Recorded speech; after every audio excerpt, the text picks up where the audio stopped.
Bismillahirrahmanirrahim. Assalamualaikum warahmatullahi wabarakatuh dan salam sejahtera kepada seluruh rakyat Malaysia yang dikasihi sekalian. Seperti biasa, Task Force Operasi Pematuhan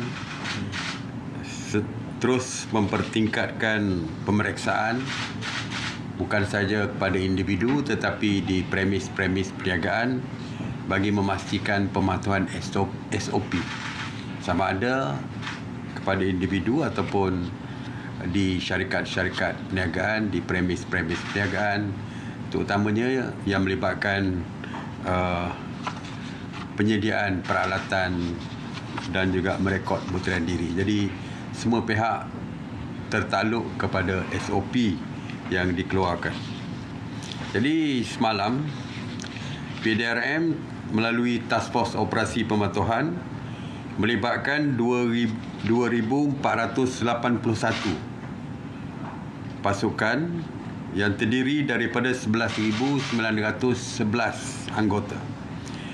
Task Force telah membuat 50,943 pemeriksaan bagi menguatkuasakan pematuhan SOP PKPP ini. Sebanyak 3,476 pasaraya, 4,907 restoran, 1,446 penjaja, 1,543 pasar awam dan pasar tani, 2,999 tempat ibadah serta 1,180 tempat riadah telah pun diperiksa.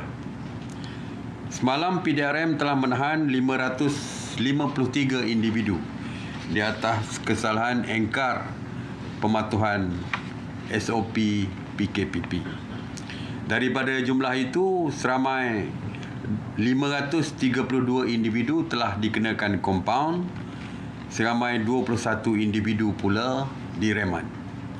Antara kesalahan engkar arahan PKPP adalah yang tertinggi gagal menyediakan peralatan ataupun merekodkan butiran pelanggan seramai 165. Jadi hari ini kita lihat first time hari ini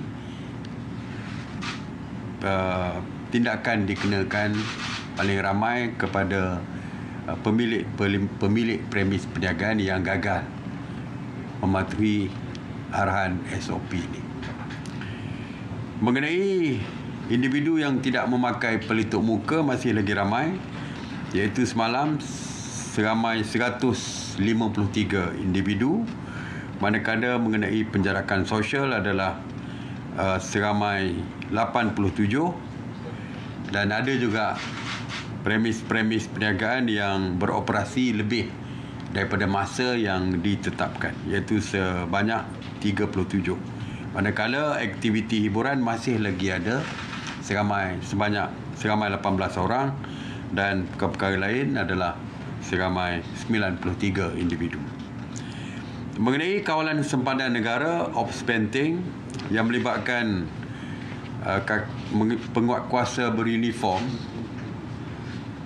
di kawasan sempadan, Ops Benteng terus memperketatkan kawalan sempadan negara secara bersepadu bagi menghalang kedatangan ataupun kemasukan pendatang asing secara haram ke negara kita, terutamanya melalui lorong-lorong tikus. Dan ini dianggap bukan saja berbahaya kepada jenayah di bawah jenayah rentas sempadan, tetapi juga bagi membahayakan dari segi COVID-19 yang mungkin akan dibawa oleh mereka. Semalam Ops Benteng telah berjaya menahan 46 parti serta berjaya merampas 5 kenderaan darat. Sebanyak 293 sekatan jalan raya Ops Benteng telah dilakukan di seluruh negara yang melibatkan 215 sekatan jalan raya PDRM, 65 SJR Angkatan Tentera Malaysia ATM dan juga 9 SJR AKSEM. Dan seperti biasa saya juga menyeru kepada orang ramai, bukan menyerahkan sepenuhnya tindakan ini kepada pihak berkuasa, pihak penguatkuasa, tetapi juga orang ramai boleh membantu kerajaan untuk mengurangkan kemasukan pekerja asing ini, kemasukan pendatang asing secara haram ini melalui menghubungi pihak berkuasa supaya tindakan dapat diambil. Oleh itu, hubungilah hotline National Task Force di talian 011 6251 1223 untuk terus menyalurkan maklumat berkenaan dengan parti, sama ada kedudukan mereka, di mana mereka berada. Walaupun telah berada di daratan sekalipun, kita masih boleh membantu pihak berkuasa untuk menahan mereka dan mengambil tindakan kepada mereka. Mengenai Ops Sanitasi Awam, sejak 30 Mac 2020, KPKT telah melakukan 10,896 operasi yang merangkumi 137 zon, dan semalam sebanyak 22 operasi sanitasi meliputi 11 zon merah, 7 zon kuning dan 1 zon hijau di 6 buah negeri, iaitu Sabah 10 operasi, Melaka 4 operasi, Pulau Pinang dan Terengganu 3 operasi, manakala wilayah Persekutuan Kuala Lumpur dan Labuan 1 operasi. Operasi sanitasi ini melibatkan 119 anggota Jabatan Bomba dan Penyelamat Malaysia serta 176 anggota pihak berkuasa tempatan dan 38 daripada agensi lain.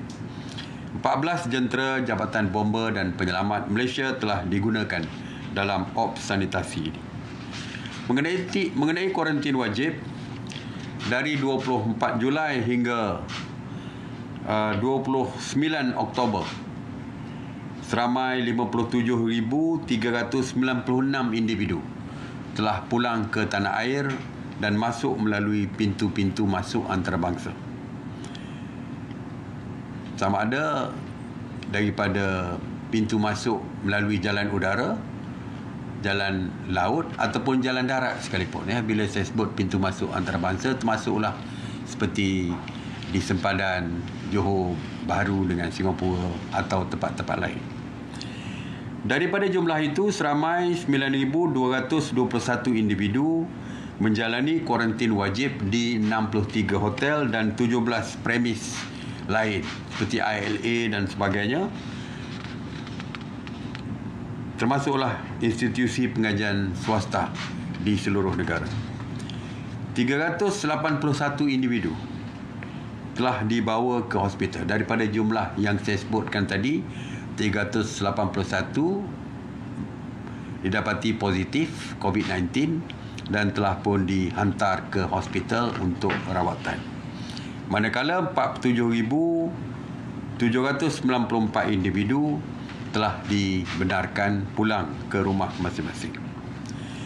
Sebelum ini saya telah memaklumkan tentang operasi Hospital Medan ATM di Tawau, Sabah, bagi memberikan bantuan sokongan kepada Kementerian Kesihatan dalam merawat pesakit bukan COVID di kawasan tersebut. Sejak 20 Oktober sehingga 28 Oktober 2020, Hospital Medan ATM telah menerima seramai 163 orang pesakit untuk rawatan bukan COVID-19, dan dari jumlah itu seramai 143 adalah pesakit wanita, manakala 20 lagi adalah lelaki. Antara rawatan yang diberikan adalah berkaitan dengan obstetrik dan onkologi dan pediatrik dan juga ginekologi. Kerajaan sebelum ini telah mengumumkan pelaksanaan PKPB di Kampung Padang Cik Mas, Baling, Kedah, kat PKPD di Kampung Padang Cik Mas, Baling, Kedah, bermula 18 Oktober sehingga 31 Oktober 2020. Sehingga 29 Oktober 2020, melalui ujian saringan yang dilaksanakan, KKM mengesahkan tiada lagi kes positif COVID-19 baru yang direkodkan di kampung ini. Sehubungan dengan itu, sidang khas hari ini bersetuju untuk menamatkan PKPD Kampung Padang Cik Mas pada 31 Oktober sebagaimana yang telah pun dijadualkan. Hari ini saya bersama dengan Menteri Kesihatan Yang Berhormat Datuk Seri Dr. Adam Baba mengiringi Yang Amat Berhormat Perdana Menteri melakukan tinjauan persiapan penghantaran keperluan barang-barang keperluan kritikal COVID-19 ke Sabah yang dilaksanakan oleh Tentera Udara Malaysia TUDM di Pengkalan TUDM Subang. Untuk makluman, sejak 22 Mac 2020, sebanyak 17 penerbangan penghantaran barangan perubatan COVID-19 telah berjaya dilaksanakan oleh TUDM yang melibatkan jumlah muatan seberat 433,886.5 kilogram. Jadi kita ucapkan, walaupun saya Menteri Pertahanan, saya buagi juga mewakili kerajaan, ingin mengucapkan terima kasih kepada pihak ATM, Angkatan Tentera Malaysia, khususnya TUDM, di atas bantuan yang diberikan kepada kerajaan ini. Di sini saya juga ingin merakamkan ucapan setinggi-tinggi terima kasih kepada Yang Amat Berhormat Perdana Menteri dan kerajaan di atas keprihatinan yang ditunjukkan dalam usaha menangani pandemik COVID-19. Jadi sebenarnya untuk Sabah ni banyak yang telah pun dilakukan oleh kerajaan. Malah kita juga dimaklumkan bahawa pemberian sumbangan sebanyak 50 juta juga telah diberikan kepada kerajaan negeri Sabah bagi menghadapi COVID-19 yang kita lihat agak tinggi di negeri Sabah ini kerana seluruh negeri Sabah telah pun